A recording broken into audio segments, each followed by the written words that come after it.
വിശുദ്ധ മത്തായിയുടെ സുവിശേഷം 10-ാം അധ്യായം 17 മുതൽ 22 വരെയുള്ള തിരുവചനങ്ങൾ. പീഡകളുടെ കാലം.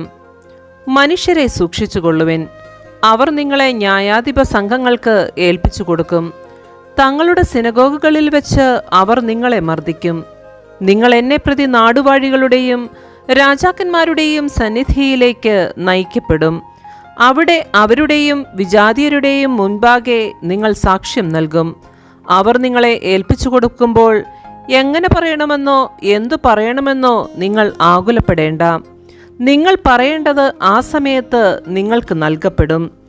എന്തെന്നാൽ നിങ്ങളല്ല, നിങ്ങളിലൂടെ നിങ്ങളുടെ പിതാവിൻ്റെ ആത്മാവാണ് സംസാരിക്കുന്നത്. സഹോദരൻ സഹോദരനെയും പിതാവ് പുത്രനെയും മരണത്തിന് ഏൽപ്പിച്ചു കൊടുക്കും. മക്കൾ മാതാപിതാക്കന്മാരെ എതിർക്കുകയും അവരെ വധിക്കുകയും ചെയ്യും. എൻ്റെ നാമം മൂലം നിങ്ങൾ സർവ്വരാലും ദ്വേഷിക്കപ്പെടും. അവസാനം വരെ സഹിച്ചു നിൽക്കുന്നവൻ രക്ഷപ്പെടും. നമ്മുടെ കർത്താവായ മിശിഹായ്ക്ക് സ്തുതി.